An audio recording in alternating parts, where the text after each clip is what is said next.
আজকের গল্প গোপাল ভাঁড়ের আমের আঁটি পোঁতা। গোপালকে মাঝে মাঝেই ধার করতে হতো। সে একবার এক মহাজনের কাছ থেকে বেশ কিছু টাকা ধার নিয়েছিল। আজ দেব কাল দেব বলে সে টাকা আর ফেরত দেওয়া সম্ভব হয়নি। সেই মহাজন গোপালকে একদিন বাজারের মধ্যে পাকড়াও করে বলল, আমার টাকাগুলো ভালোই ভালোই দিয়ে দাও, নইলে আজ তোমায় আর ছাড়ছি না। মহাজনের দ্বারা অপমানিত হয়ে গোপাল বলল, টাকা কি দেব না বলেছি? আপনার টাকা আগামীকালই দিয়ে দেব। কাল সকালেই আমার বাড়িতে চলে আসুন।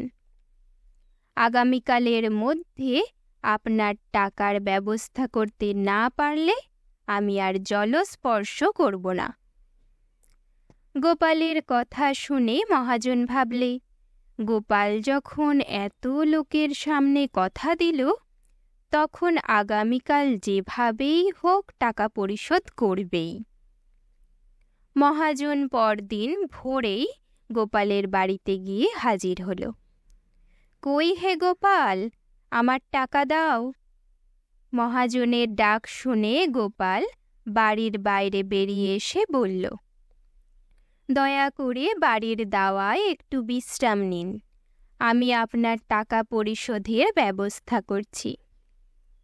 মহাজন তো টাকা পাবে বলে নিশ্চিন্ত হয়ে গোপালের বাড়ির দাওয়ায় বসে রইল। কিছুক্ষণ পরে গোপাল আর গোপালের ছেলে বাড়ির সামনের মাঠে 20 হাত অন্তর অন্তর আমের আঁটি পুঁততে থাকল। তা দেখে মহাজন গোপালকে জিজ্ঞাসা করল, এ কি করছো গোপাল? আমার যে বেলা হয়ে যাচ্ছে, কাজকর্ম আছে তো নাকি? গোপাল আমের আঁটি পুঁততে পুঁততে বলল, দেখছেনই তো আমের আঁটিগুলো পুঁতছি, একটু বসুন না, আপনার টাকার ব্যবস্থা করে তবে আজ জল গ্রহণ করব। আমের আঁটি পোতা শেষ হবার পর গোপাল মহাজনের কাছে এসে দাঁড়াতেই মহাজন জিজ্ঞেস করল, সেই থেকে তো বসিয়ে রেখেছ, তুমি আমার টাকার কি ব্যবস্থা করলে বলো তো?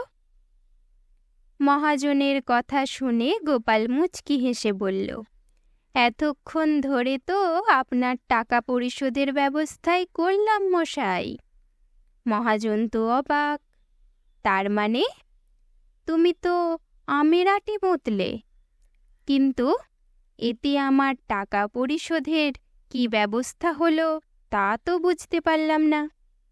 গোপাল বলল, এই যে আমের আঁটিগুলো পুঁতলাম, তাতে আম গাছ হবে এবং অতগুলো আম গাছে যা ফল ফলবে তা তো আর কম নয়। 2 বছরের আমের টাকায় আপনার সব দেনা পরিশোধ হয়ে যাবে। আপনাকে যখন কথা দিয়েছি আজই টাকা পরিশোধের ব্যবস্থা করব, তাই ব্যবস্থা করে দিলাম। 2 বছরের জন্য আমের ইজারা আপনাকে দিয়ে দিলাম। আর ভাবছেন কেন? ধরুন না, টাকা আপনার বলতে গেলে পেয়েই গেলেন। গোপালের কথা শুনে পাওনাদার মহাজন হাসবে কি কাঁদবে কিছুই ঠিক করতে পারল না।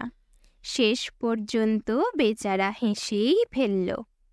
গোপাল বলল, এ টাকা নগদ পেয়ে গেলেন বলেই হাসি যে আর ধরে না।